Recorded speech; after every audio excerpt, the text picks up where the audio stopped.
So what does healthy sleep mean? I mean, we're here to talk about how sleep can keep your heart healthy, but what is healthy sleep? And I always think it's important for people to realize what healthy sleep is, because a lot of people don't know what that means.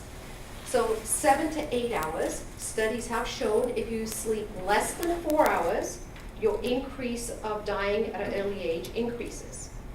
If you sleep more than 10 hours, your increased risk of dying. So there's that sweet spot around 7 to 8. Some people are short sleepers, 6 hours. Some people are long sleepers, between 8 and 10. You should be able to get to sleep within about 30 minutes.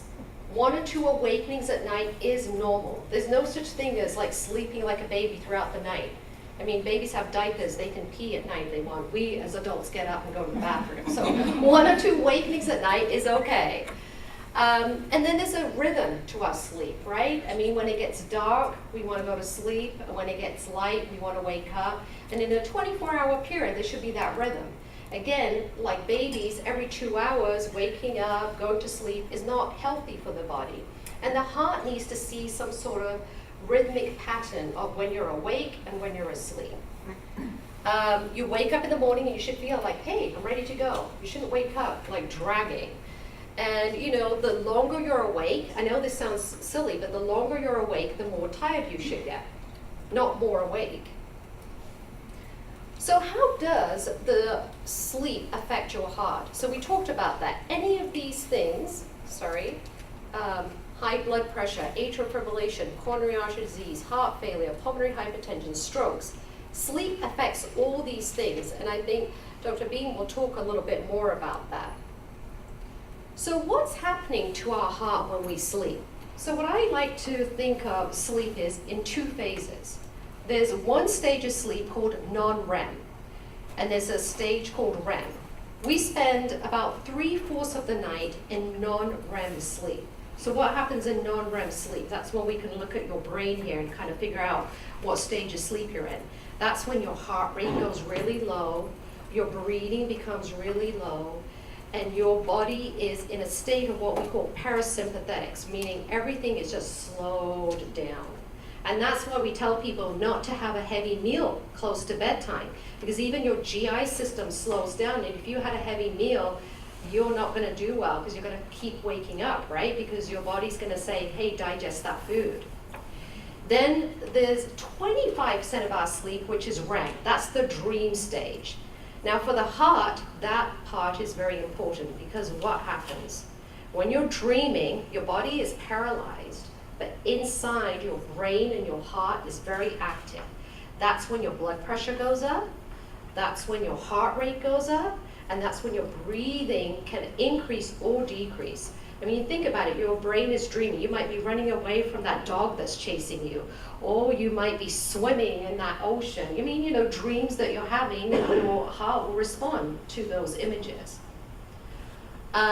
We cycle through these 2 stages at least 4 times during the night. And the REM stage of sleep is the part that's the most serious for the heart, because remember how we said that's the time your blood pressure goes up and your heart rate goes up? And it's quite fascinating that that dream stage, or REM, we do a lot of that in early morning hours. And as Dr. Boehm can probably tell you, that's the time where people have more heart attacks, is early morning. And why is that? We as sleep physicians say, well, that's where you do most of your dreaming. And people will say, well, I do my best sleep early morning hours, because your brain does a lot of REM sleep. Your heart rate's really up, your blood pressure's really up, and that's the most stress for your heart. So REM sleep is stress for the heart, and I like to think it as a stress test for the heart, right? Because if your blood pressure's up, then your heart's going to be more stressed. And if you have congestive heart failure, blood pressure being high, you get more heart failure symptoms. You might retain more fluid. You might be more short of breath. If your blood pressure's up and your heart rate's up, if you have arrhythmia tendency, you could go into atrial fibrillation quite easily when you're in dream state sleep. If you have coronary artery disease, like if you have a blockage, when you're doing REM state sleep and your heart rate and your blood pressure goes up, you can have angina because that heart rate being up and the blood pressure being up causes the blood vessels to spasm, and if you have a blockage in there, you can have a lot of angina. So a lot of people have their heart attacks early morning hours. 4 a.m. to 10 a.m. is that time when people have the heart attacks. For some reason, Monday mornings. And they've done studies on that, and it's probably because, oh no, I gotta go to work. See, the stress hormones are being released. If you have, a lot of these issues, they feed off each other too. So the REM state sleep stresses the heart, but then there's some heart issues that stress the sleep too. So what do I mean by that? So unhealthy heart means unhealthy sleep. So conversely, if you have heart failure that's not controlled, meaning that you have extra fluid on your body because your pump's not working good, you can get fluid in your legs and fluid around you and inside your lungs. So what happens? Those people, they can't lay flat, right? Because they're really short of breath. So they have to be sitting up. That's going to disturb your sleep. If you have atrial fibrillation, you could be sleeping and suddenly your heart rate goes to 150 and you could be bolted out of sleep because your heart rate is causing you to arouse. If you have coronary artery disease and you could have unstable angina, that's when cardiologists like Dr. Boehm say, hey, you better get in here because do you have chest pain when you're at rest or with exertion? So if you're having it with rest, you're in real trouble, right? Because your blockage is quite severe in your blood vessels. And pulmonary hypertension, this is something that I see as a lung physician a lot. It means the connection between your heart and lungs, there's a blood vessel there, and if that pressure is really high, you're going to be really short of breath. And sleep apnea is a big trigger for that pulmonary hypertension. So we talked a little bit about this. So unhealthy sleep means an unhealthy heart. So now we talked about all the heart problems that can cause unhealthy sleep, but let's talk about unhealthy sleep. What does it mean? We need to get enough sleep. So in the United States, we're a go-go society, so we don't give ourselves enough opportunity to sleep. Most Americans are sleep deprived. Now, if you have a heart condition, what happens? You tend to want to rest a lot and you want to sleep a lot, right? And the reason for that is because your body's very smart. It's saying, I need the sleep to rest. So we need to get adequate amount of sleep. It's not just the amount of sleep we get, your sleep should be restful. Now, what do I mean by that? Well, you need to have a rhythm to your sleep, or when you're going to sleep and when you're waking up, so your heart knows if you're coming or you're going. You need to get good air in and good air out, so you get good oxygen in there. You need to have sleep that you're restful, so you're not moving around and kicking your legs around, because that can disrupt sleep. So getting enough sleep, restful sleep, and good air in and out of your lungs. So there's 3 sleep disorders I talked about there. So insomnia, getting to sleep. I mean, we've all looked like this fellow sometimes, I'm sure, right? Most of us. We worry about yesterday, we worry about today, we worry about tomorrow. And really, do we have control over any of those things? No, but as humans, we can't stop, right? So it's the most common sleep disorder, meaning 30% of the population has insomnia at any one time. And really, the way I like to think of it is the inability of the brain to stop being awake. So that's the new theory. So really, when your brain should be asleep, the drive to be awake is far greater than the drive to be asleep. So that's the new way of thinking of this. So what causes this? Well, there's things like anxiety, pain, depression, medical conditions, and there you get it, heart conditions. And we talked about those, right? Congestive heart failure, heart attack, arrhythmias, they all can lead to insomnia. And honestly, there's no magic cure for insomnia. Everyone wants that magic pill. There is no magic pill. If there's a medical problem, like a cardiac problem, you visit people like Dr. Boehm and say, hey, I have a heart problem. She can treat your heart problem and your insomnia will go away. You have a lung problem where you have bad asthma, you come to a doctor like me, I treat your asthma and you get better. Most of the insomnia is caused by this, anxiety, pain, depression, and it feeds off each other. You have this, you get this, you get this, then you get this, and it goes round and round and round. So a lot of these things are treated non-medication wise. What did I do? Oh, sorry, folks. So what I like to tell people is have a routine to your sleep. And you see, I was telling the staff earlier, I'm going to Disneyland tomorrow, so I'm really happy. And this is why I've got like a Mickey Mouse up here. See how restful he's sleeping? We should all have a bedtime routine to our sleep. And what does that mean? I don't know why I'm clicking all these things. I'm too excited about Disneyland, I guess. So what I tell people is always, have a bedtime where you're going to bed, like so your brain knows if it's coming or going. Have your bedroom cool, so 62 to 65 degrees. Loose clothing, cotton pajamas, calming colors. Making your bed, folks, you'll sleep better if you make your bed. I know that sounds weird, but you go to a hotel, the bed's made, and you sleep better, right? So there's some things there, and there's handouts that we have there that explain a lot of these things. Sleep apnea, let's talk about that. We talked about getting air in and out of your body is very important, right? So what does sleep apnea mean?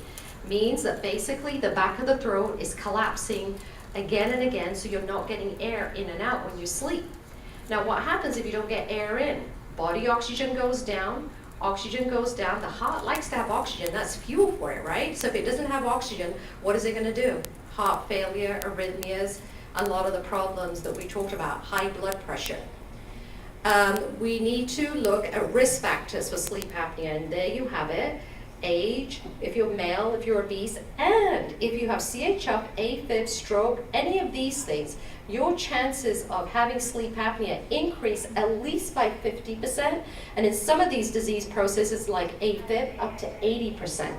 So that's why my colleagues like Dr. Boehm send me a lot of patients when she sees things like this. She knows that the medications for the heart disease are just important as treating the unidentified sleep apnea if it exists.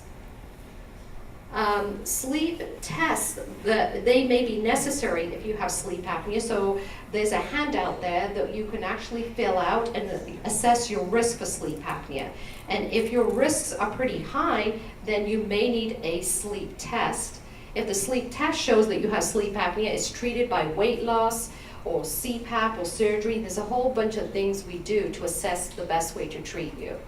This is the screen, and I won't go through this, but basically in the handouts I have back there, you can really assess your risk of sleep apnea. And if your risk is pretty high, then maybe talking to your doctor.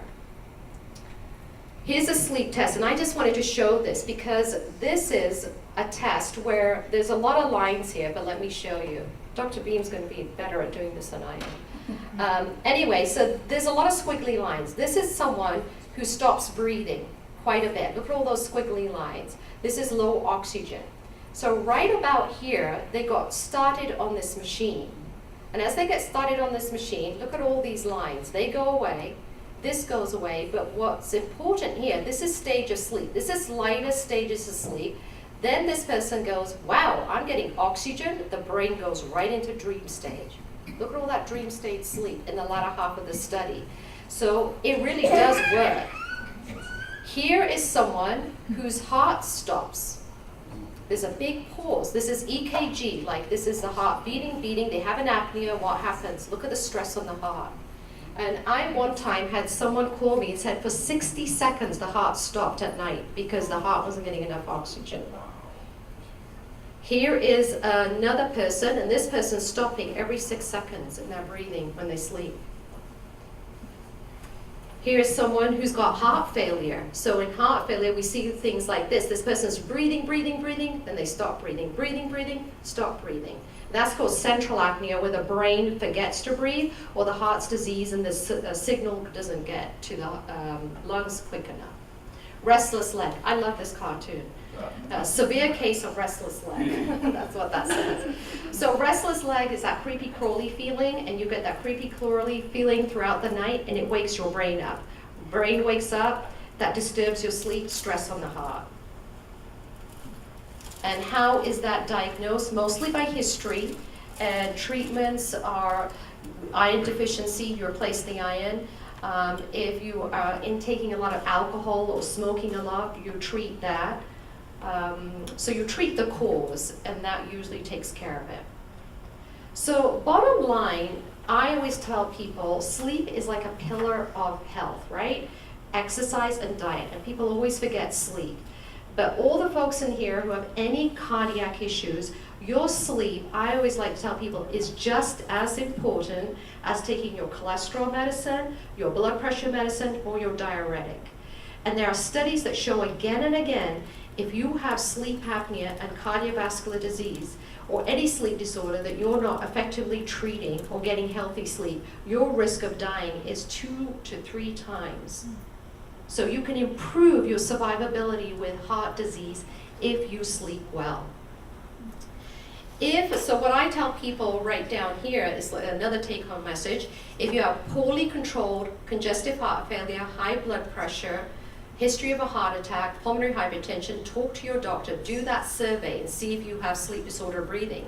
Conversely, if you snore, you stop breathing at night, wake up tired, have restless leg, talk to your doctor. Remember, bad heart health equals bad sleep equals bad heart. So it really plays off each other. So I think I want all of you to have a good night's sleep tonight, so you will have a healthy heart tomorrow for Valentine's Day, to have love shine out of that heart. All right, with that, I'll give it to Dr. Boehm. Thank you, Dr. Atwal. So this next portion of the talk will kind of take the whole conversation and flip it around. So now that we've learned about what great healthy sleep is and why it's important, we'll focus specifically on how the sleep affects the heart and your chances of having heart problems down the road. Oh, a couple more slides here. So some references here for some sleep. And then moving on. So we have kind of already covered this, but patients who have high blood pressure, as we saw a handful of people raise their hand in the room, so that's important and common. And then also it's important to think about how many blood pressure medicines you take. So how many people here take 1 blood pressure medicine? What about 2 blood pressure medicines? 3? Just 2, okay. Once you start getting up in the kind of 3 to 4 range of blood pressure medicine, which we'll talk about in the future down the road, you start getting into an area we call resistant hypertension. And that's important because there's a strong correlation between resistant hypertension, or high blood pressure, and sleep. But before I get into that, I just want to make a plug. Heart disease is common, just like sleep disorders is common. And nearly half of Americans have heart disease. You may have seen this actually in the news. There was a new study that came out and some new guidelines that have now classified nearly 50% of the American population as having heart disease. Primarily blood pressure, which we'll talk about, so hypertension, but also coronary artery disease or heart attacks, heart failure, which is a special passion of mine, or arrhythmias or abnormal heart rhythms. So this is just a graph that shows 116 million people, or 46% of the US population. So this is common and it's important to pay attention to. Again, heart disease is also the leading cause of death. If you look here, in 2016 and 2017, it even outbeat cancer. So this is an important public health issue and an important issue for our patients to really improve their quality of life and their longevity of life. So I first want to start and kind of take a step back and look and talk about high blood pressure. So as I mentioned, high blood pressure is the most common form of cardiovascular disease. There are some newer guidelines now to state that the optimal blood pressure is less than 120 over 80. If you're above 120, so between 120 and 130, you have elevated blood pressure. If you're between 130 and 140, you have high blood pressure. And then greater than 140 is high blood pressure, stage 4. So with this change making the 120 the new cutoff, I will just talk loudly. Oh, well that works too. So these numbers are important to pay attention to. The American Heart Association has this wonderful graphic that outlines it again. So the green zone is your 120 or less over 80. If you're at 120 to 130, you're at risk. And usually for those types of patients, we recommend healthy lifestyle changes, including getting good, healthy sleep, being treated for sleep disordered breathing. And then once you get into the 130 and 140 range, that's when we start talking about medications. As I mentioned before, resistant hypertension is a specific population of patients where you have high blood pressure despite being on 3 different blood pressure medicines. And those patients require extra attention and extra thoughtfulness about other causes of their high blood pressure. Why do I care so much about high blood pressure? So high blood pressure is the gateway to the rest of heart disease. If you have high blood pressure, you are 2 to 3 times more likely to have a stroke. You are 3 to 4 times more likely to have heart failure. And you're twice as likely to have a heart attack. So blood pressure, we call it the silent killer. You don't feel it when you have it, but it causes all these problems. Also can affect the kidneys, as well as your eyes and all the other body systems. So that's why I care about it so much.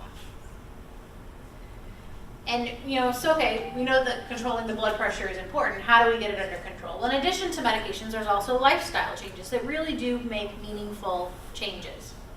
So if you can drop your blood pressure by just 10 points on the top number, you can reduce your risk of having a stroke by 38%. So small change in the number, big result in your reduction of risk. And you can drop your risk of heart attack by 16%. And simple lifestyle changes, as I've outlined here, so exercise, avoiding salt, losing weight, those result in meaningful changes in blood pressure, even on top of whatever medications you might take. So this is why the first pillar of treatment for hypertension is lifestyle changes, because they work. They do lower your blood pressure. And small changes in your diet and lifestyle can actually have meaningful impact on your blood pressure, which, as we saw in the previous slide, can have meaningful impact on reducing your risk of having heart disease, more heart disease in the future. Now, kind of tying it back to what Dr. Atwal was talking with the sleep apnea. So remember, that's when you can't get air in or out because your throat closes in on itself. If you have sleep apnea and we're able to get you on a CPAP machine to treat your sleep apnea, that can also, in and of it by itself, decrease your blood pressure. So it can decrease the top number by 2.5 points on average and the bottom number by 2. Additionally, if we know that you have sleep apnea and you can only wear your CPAP for a couple of hours at night, if we're able to work with you to get you up, each additional hour of use at night brings you another 1.5 down on your blood pressure. So sleep apnea and high blood pressure are related. Lots of patients have both, and treating the sleep apnea is a form of treating the blood pressure. Even more so in that population that I mentioned with the resistant hypertension. So if you're on 3, 4, 5 blood pressure medicines and you're still having a hard time getting your blood pressure under control, it's imperative that we look at your sleep because it could be a key component to what's going on. Additionally, going back to my previous slide with all those kind of lifestyle changes, the diet, the exercise, you're more likely to be able to do those things, have the energy to do those things if you have a restful night's sleep.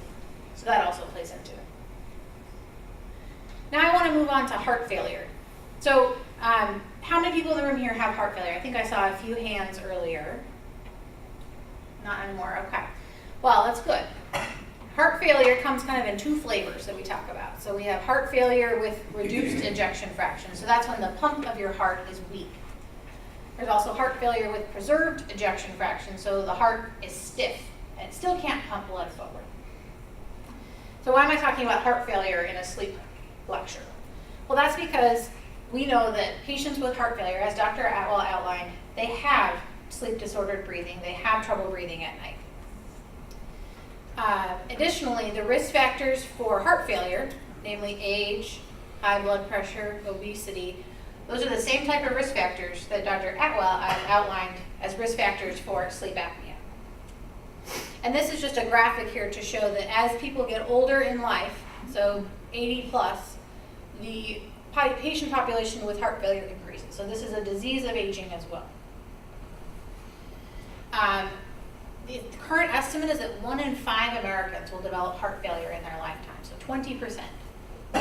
In addition, with our aging population in general, there's a massive increase in people with heart failure such that there will be a 46% increase by the year 2030.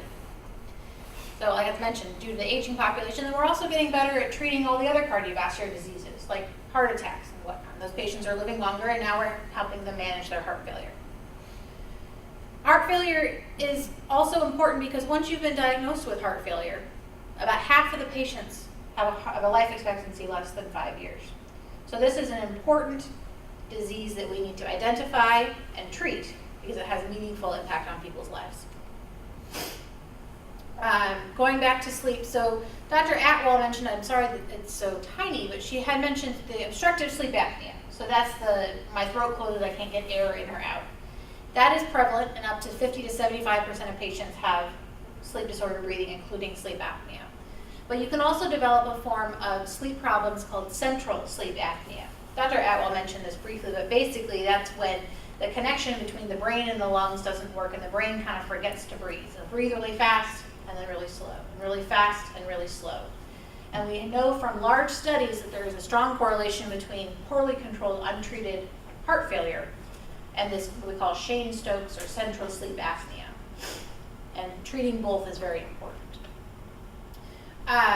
Patients who have heart failure and sleep disordered breathing have a higher mortality than patients who have heart failure and don't have sleep disordered breathing.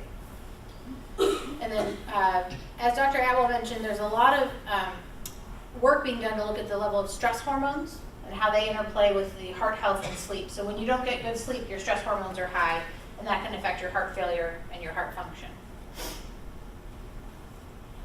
So just a brief transition here. I want to move on to atrial fibrillation, and I want to put a plug in because we have a talk in a couple of weeks given by Dr. Alhumaid and Dr. Moyers, specifically focusing on atrial fibrillation. But just a brief kind of preview today. AFib, if any of you don't know, is an abnormal heart rhythm or an arrhythmia that's quite common in the patient population that we take care of. So someone's lifetime risk of developing atrial fibrillation for the general population is about 25%. So pretty common. A lot of people have atrial fibrillation. When you have atrial fibrillation, it can also increase your risk of stroke. And so we often think about starting people on blood thinners. And we have this special scoring mnemonic called the CHADS-2-VASc that basically looks at someone's risk factors for having a stroke, whether it's high blood pressure, age, diabetes, heart failure, etc. And we use that to determine if they need to have blood thinners. More to come in a couple weeks. Be sure to come. We know that up to 80% of patients with atrial fibrillation have sleep apnea. It's a very, very strong correlation. We also know that having sleep apnea increases your risk of having atrial fibrillation up to 5 times higher. Also, and Dr. Moyers and Dr. Alhumaid will talk more about this, but we have certain ways of treating atrial fibrillation, using electrical currents to try to shock the heart back into a normal rhythm, or putting catheters in the heart to try to alter the electrical system and do an ablation to get rid of the AFib.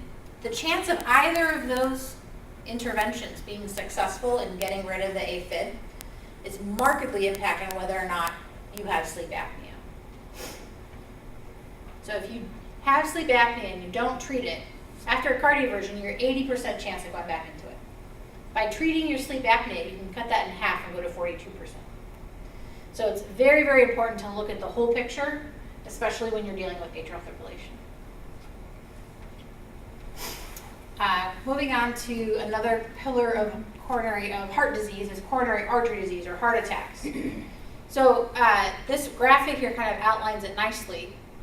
Over time, you get plaque buildup in the artery wall, and then you end up with having a small blood clot form within that heart artery, and that's what causes a heart attack. You can have symptoms like chest pain or angina. You can also have symptoms like shortness of breath. Women in particular have a lot of atypical symptoms with heart attacks, and it could be more nausea and vomiting and things like that. But it's important because the heart attacks are also a lead cause of mortality for patients with heart disease. And there's an interesting correlation, again, between sleep and heart attacks. So if you have severe sleep apnea, which Dr. Atwal showed us a few pictures from sleep studies of patients who had severe sleep apnea, you have a 3 times higher chance of having a heart attack just from having the sleep apnea. Also, we know that there are alterations in the makeup of the brain and the brain-heart relationship that after you've had a heart attack, your chance of having sleep apnea in the future increases. So it's very important to pay attention to. Also, we know that sleep apnea and heart attacks are related. We also know that if we treat the sleep apnea, it can reduce your chance of having a heart attack. So in one study, if you find you have severe sleep apnea and you treat it, you can reduce the risk of having a heart attack back to baseline, meaning you have the same risk as Joe down the street who doesn't have sleep apnea. So treating sleep apnea is vital for reducing your risk of having a heart attack in relation to your sleep apnea. Then even mild and moderate sleep apnea that you treat with CPAP, or the mask and the machine that helps you breathe at night, can reduce your risk of having both a fatal and a non-fatal heart attack by half. So we're talking pretty big reductions here with relatively straightforward treatment. And it just highlights here the interplay between the heart and sleep and how treating one helps the other. And with that, I want to pause and give us plenty of time to have questions. We can have questions now, and Dr. Atwal and I will also hang around afterwards and be happy to chat with anyone who would like to speak with us.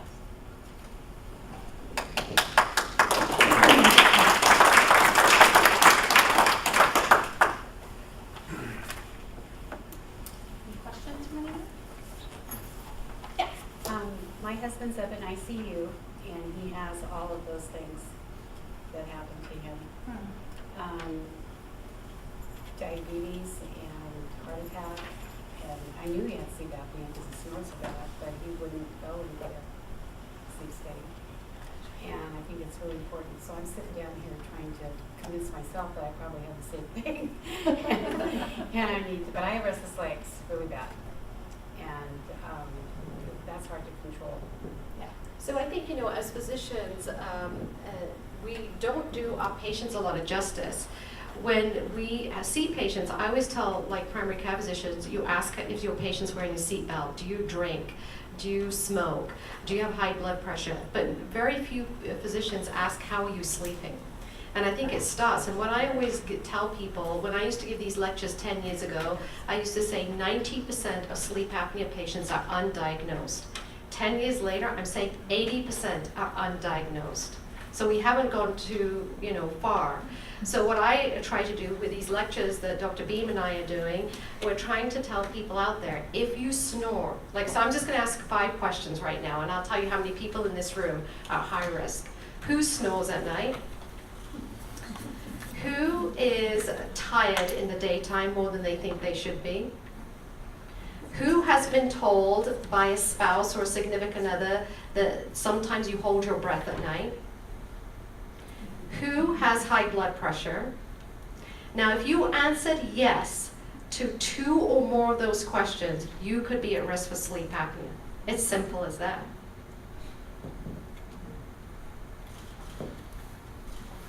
How do you actually know? If you don't have many of these symptoms, is it possible how do you know that you... That you have sleep apnea, you mean? I mean, should everyone be tested by a certain age, or? So this is where, if you have, you snore, you're tired, like I said, how are people raising their hands? You go to your primary care physician. So there's a second part to that test. What is your body mass index? What is your age if you're greater than 50? If your neck size for female is greater than 16 inches, for male, greater than 17 inches, and if you're male, gender. So there's a second part to that test. And that even stratifies you more.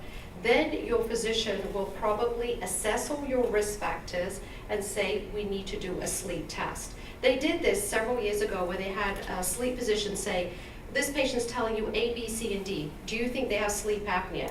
Physicians were wrong most of the time because a really skinny person can have sleep apnea and a real big person can have sleep apnea. And if you have diabetes and heart issues like Dr. Boehm was talking about, your risks increase. So then you would need a sleep test, whether it's at home or whether it's in the lab. And short of doing that, we really probably won't be able to tell. But we can stratify your risk factors and then decide if you need a test. Does your throat only close up, like you said, laying down? So when you're asleep, your throat can close all the way, so there's no airflow, or it can close part of the way that the airflow decreases significantly, that you're not getting oxygen to your body. And we measure how many of those you do per hour. If you do more than 5 events per hour, you have sleep apnea. If you do more than 15 events per hour, you have moderate to severe sleep apnea. It's only during your sleep, it's not. During your sleep. Now, you can have, and Dr. Beam probably talk about that, central apneas, like where people sometimes sit there and they'll say to me, I'll just go, because my body's forgot to breathe. So you can have awake central apneas, but obstructive sleep apnea happens when you're asleep.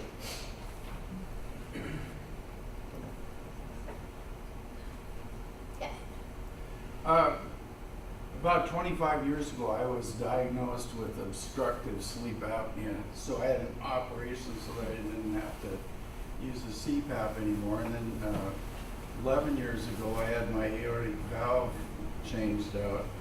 And, you know, I go to have my checkups, and the doctor, you know, checks me out, and he says, yeah, your heart's beating. Having had sleep apnea, it seems like I'm starting to see some signs coming back. Is there some kind of a test I can do to find out exactly where I'm at? You probably should get a sleep test done, because the surgery you were talking about a decade or even like 15 years ago, they used to do this surgery where they cut the tissue at the back of your throat, the uvula. They thought, hey, you don't need that, let's just cut that out. Right. And that was called a UPP surgery. Now we don't do that surgery as often, because we found most of those patients within a year or two had sleep apnea again. You've got 2 risk factors. You could have recurrent sleep apnea because you're older now, even though you had that surgery. But with the heart surgery you had with heart risk factors, you could have developed central sleep apnea now. So you probably should have a sleep test.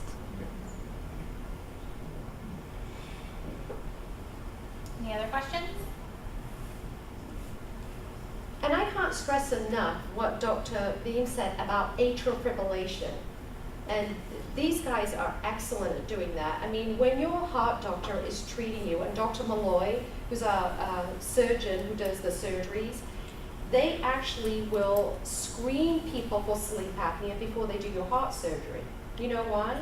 Because they know that if there's sleep apnea in our heart patients, they're not going to be surgically as easy to manage after the surgery, right? So if you have to have heart surgery, your heart surgeon's going to ask you all those questions. And I even tell people any kind of surgery you're having, whether it's knee surgery or where you're going to go under general anesthesia, you should be talking to your doctor, because in critical care, I sometimes, in the typical year, a couple of times, I get called to the recovery because they'll say, hey, this patient isn't breathing. I'm like, well, this patient had sleep apnea and had the anesthesia, and it made it worse. So that's why they're not breathing. So, you know, pre-op evaluation, if you're having surgery, you should be evaluated. If you've had any heart surgery, or I can even probably say, like Dr. B made a good point, if you're on 2 or more blood pressure medicines, especially if you're on 3, you really should probably talk to your doctor about getting evaluated for sleep apnea. Okay, when I snore, so it drives Kimberly nuts. So she'll She was like that cartoon, I mean, right? Where it's like, we should have different bedrooms Yeah. because I'm so loud.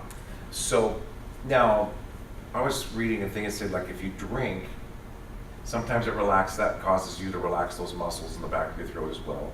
And so if you're falling asleep in your lazy boy chair, you're in a sitting position.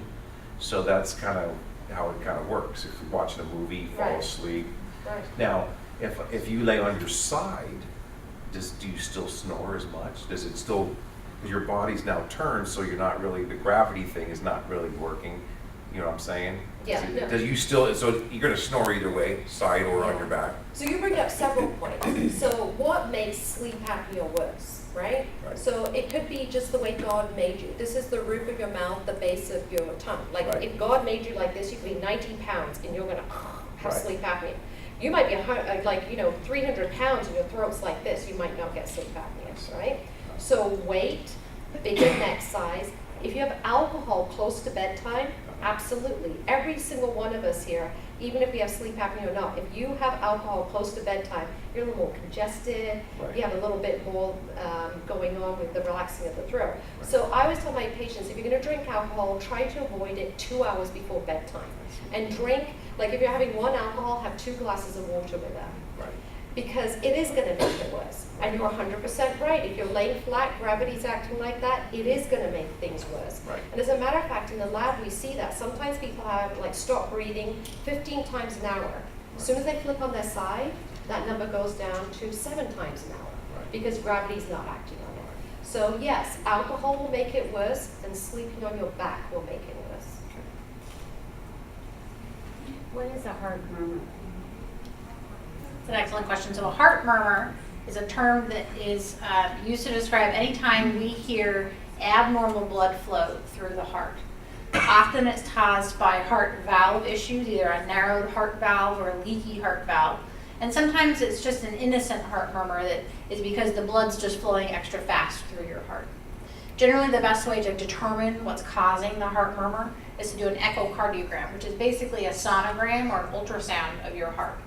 It's one of the things we do here very frequently. Is, they just put some gel on it, a little ultrasound probe that takes a peek at it. What's the difference between, are there differences between symptoms for men and women's heart attacks? Absolutely, I'm glad you bring that up. So women have, it's well known, very atypical symptoms of heart attacks, which actually leads to worse outcomes for women who have heart disease. We know that women who have heart disease present later, meaning they had their heart attack at home and they didn't know they were having it. We know that women who are having a heart attack, it's often missed sometimes by healthcare professionals because the symptoms are so different. And everyone's educated on male heart attack symptoms and what men experience, which is the, oh my gosh, I'm having crushing chest pain, there's an elephant sitting on my chest. Women can have those symptoms, but more often than not, they're kind of vague symptoms. Yeah, my stomach's kind of upset, I'm really nauseous, I'm short of breath, just really weak and not feeling well. And that can lead to a lot of misdiagnosis. So it's important to kind of have a heightened sense of awareness because women do have such different symptoms for heart attacks. Women, we get the short end of the stick because another study recently that was out that said untreated sleep apnea for people that have heart conditions, women have less reserve. So they are more affected with untreated sleep apnea and heart disease than men are. So not only unusual symptoms for heart disease, but their sleep apnea will affect them more. So if you go to ER and you're having the woman, you're having the stomach problems and whatever the symptoms that aren't obvious, do they think you're some kind of kook, or do they look at you like, gee, like this might be, I mean, I don't know what insurance anybody has here, I know what I have, I really wonder, but it's not you guys, but do they look at you like you're a kook, or do they really look at it that like this could be serious? I mean, what, you know? Yeah, I mean, obviously my hope would be that we would take it very seriously, but you do bring up an important point, which there can be certain biases that healthcare providers have. And I think it's important as patients to advocate for yourselves. Right. The challenge is those symptoms I described, the nausea, the stomach upset, the shortness of breath, they're quite vague, and they could very well be likely caused not by a heart attack. And so they're kind of non-specific, which can make it challenging. But it's important to still think about the heart because we have ways of testing to see if it is a heart attack. We have blood tests, we can do EKGs. So I think it can be challenging, but I think I would hope that people would advocate for themselves, and I think it's important for all of us to think about moving forward.